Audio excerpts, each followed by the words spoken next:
What's your name, mate? Huh? This was the moment officers from Hampshire Police arrived looking for 18-year-old student Henry Nowak.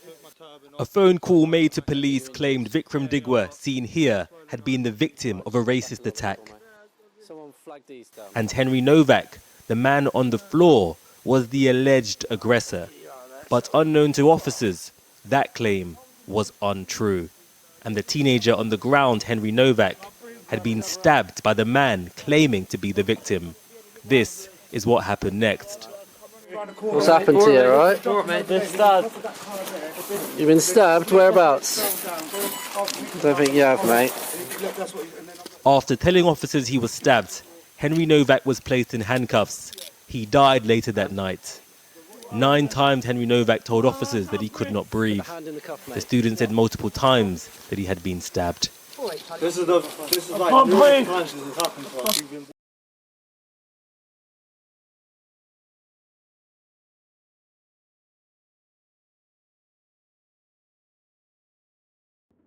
The murderer of Henry Nowak has been found guilty and sentenced to 21 years to life in prison.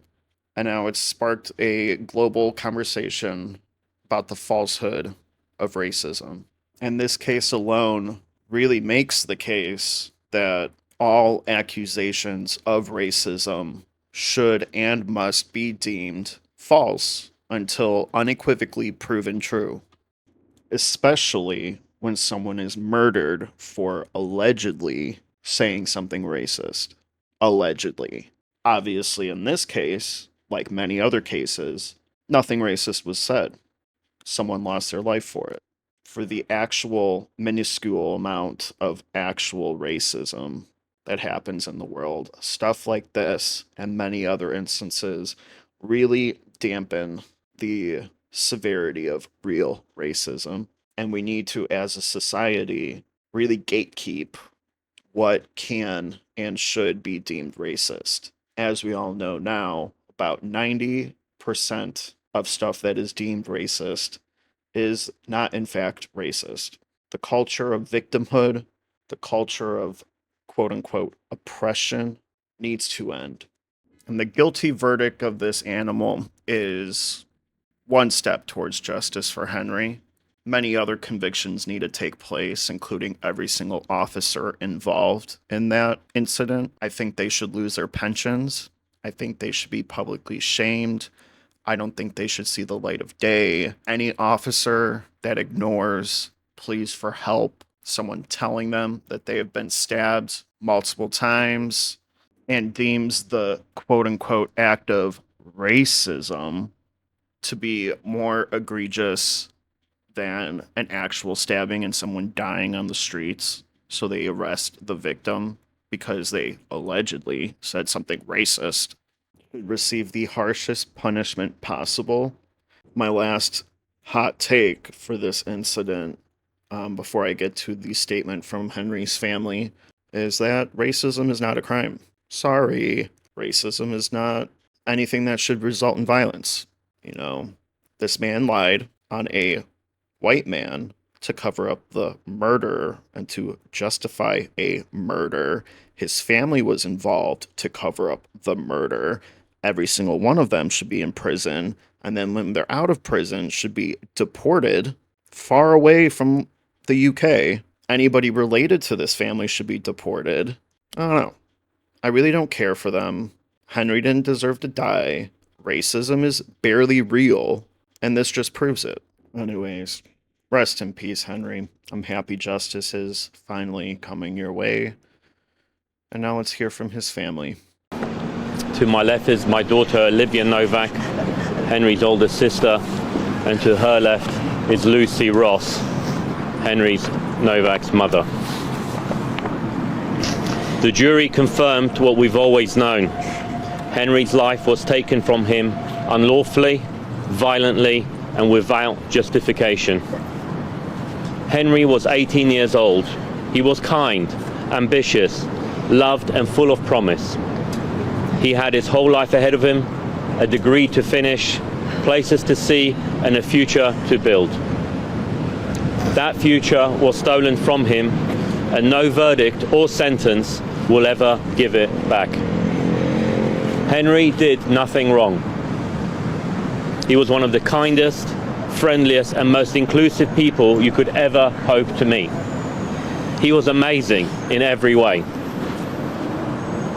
On the 3rd of December last year, Henry was walking home from a night out with his university football teammates when he encountered Vickrum Digwa, a man openly carrying a large knife on the streets of Britain. That knife was used to take Henry's life. He should have been safe walking home. Instead, he became another young life lost to the brutal reality of knife crime in this country. Henry had been stabbed multiple times, and as his chest filled with blood, he tried to escape. He was chased, abused, and filmed by Vickrum Digwa and others. When police arrived, Henry was lying on the floor, barely able to sit up and plainly in severe medical distress. With his final words, he told officers that he could not breathe. He told them he had been stabbed. In fact, Henry told officers that he could not breathe 9 times. He told them he had been stabbed 4 times. The response from one officer was, "I don't think you have, mate." The police have said they were misled by the murderer and that the scene when they arrived was complex. Unfortunately, it seems to us the truth is much simpler. The police were told by our son himself and by a member of the public who called 999 that they heard someone shout that they had been stabbed. But the police did not believe them. Henry was pulled across the gravel, his hands forced behind his back, and he was placed in handcuffs. Instead of being treated as a dying victim, police formally arrested Henry for assault and read him his rights. That was the last thing he heard. Henry did not die with dignity. He did not die with the care he deserved. He lost consciousness before anyone believed him. Let me be absolutely clear. We hold Vickrum Digwa solely and 100% responsible for the brutal murder of our son.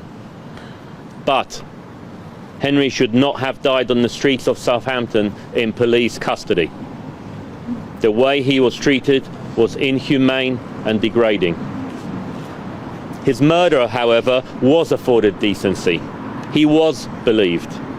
He was not handcuffed when arrested. He was not handcuffed when transported to the police station. As far as we understand, he was never handcuffed at all. And, as Vickrum Digwa himself told the court, whilst under arrest for Henry's murder, police even took him to the kitchen so he could choose his food. The contrast is unbearable. We believe the officers involved remain on duty, although we understand some may have since resigned. One was allowed to leave the force before she had given an account to the Independent Office of Police Conduct of what happened that evening. The IOPC investigation remains ongoing. Whilst we await its final report, we are calling on the Home Secretary to ensure that the IOPC has the resources, authority and independence it needs to conduct a full, fearless and transparent investigation. Our family should not have to fight for the truth anymore. Despite the shocking actions of the police on that fatal night, the murder investigation was very different. We would like to express our heartfelt gratitude to Senior Investigating Officer DCI Rebecca Bartholomew, the Serious Crime Team, and particular officer in the case Claire Proctor. We would also like to thank our incredible family liaison officers Sarah Page and Trudy May for their diligence, professionalism and compassion throughout this investigation. We would also like to thank the CPS as well as Nick Lobenberg KC and Neil King for their outstanding advocacy skills in prosecuting this case. in our darkest period of our lives, knowing that people were fighting tirelessly for Henry gave us strength. They secured justice for our son, and for that our family will be forever grateful. For us, there is no closure. There is no moment where the pain stops. There is no moment where the Henry-shaped hole in our family is filled. We will carry this grief every single day for the rest of our lives. But today matters. Today, Henry was believed. The truth has been recognized. Today, justice, in the eyes of the law, has been served. But justice alone is not enough. We want to use Henry's heartbreaking story to make change for the better. We do not want his death to be used to create further division, hatred, or tension. We want his story to make our streets safer for everyone. That is why we are calling on the government to treat knife crime as the national emergency that it is. We need real solutions. We need investment in prevention. We need stronger action on the sale, the ownership, and carrying of all knives. And as this case so painfully demonstrates, we need common sense applied to our laws. This doesn't mean knee-jerk reactions. This doesn't mean going to extremes. It just means a common sense approach to law and order.